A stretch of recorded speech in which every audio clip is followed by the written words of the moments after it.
Hi there, I'm Jeremiah Salaska, Creative Director for Fifth Cell, and this is our new title, Hybrid. So Fifth Cell is actually known for Scribblenauts and other quirky titles like Drawn to Life, but now we've actually gone and done a third-person shooter for XBLA. In the shooter genre, innovation isn't necessarily a common word, but that's what we pride ourselves on. And so when we decided to do Hybrid, we wanted to do something that was actually completely different from the norm of what you're used to, but still kind of feels similar. So probably the biggest thing that separates Hybrid is its combat-focused movement. And so with combat-focused movement, instead of controlling the movement specifically, you just look at a cover and press A, your character will automatically go there. If you press B, they'll actually retreat. And you can actually, with the left stick, you can control on the path where they're going. So as they're flying to cover, they can move, kind of strafe and dodge within their flight. The game actually doesn't have any ground movement except for strafing within cover. We're losing. Get back in there. While you're moving, you can actually change directions mid-flight, so you're not just locked to that one cover. So it's very, very fluid, very, very intuitive, and very, very simple, but it makes the strategy very, very deep because of the fact that you can't just go anywhere. You have to be very purposeful in your movement.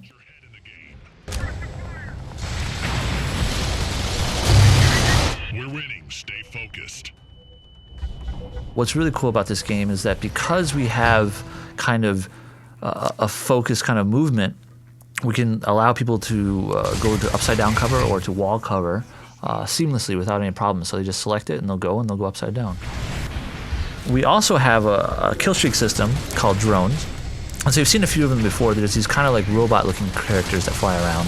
When you get one kill, you get a stalker, and he's a little buddy that flies around with you and kind of shoots where you shoot. When you get 3 kills in a row, you get a Warbringer, and a Warbringer is this huge kind of heavy artillery kind of guy that will fly around and kind of cause havoc.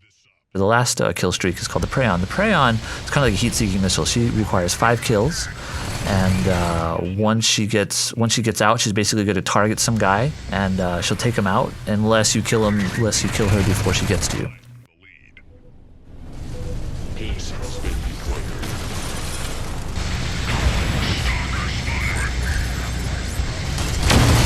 We don't have a class-based system. Instead, we have a system where you can pair on the fly as you die.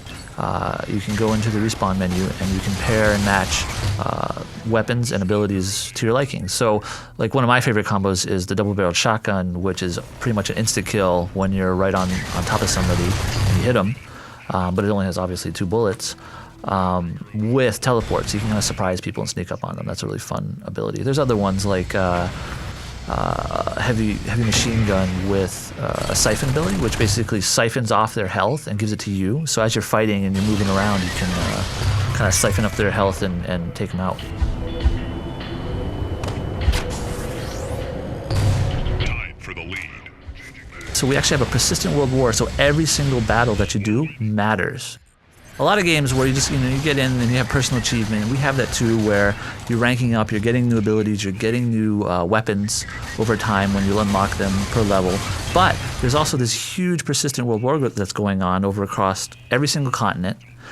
And there's 2 different factions, the Paladin and the Variant. And you actually choose on the onset from the very beginning of when you log in who you're going to be, and that's who you're going to be for the rest of the game.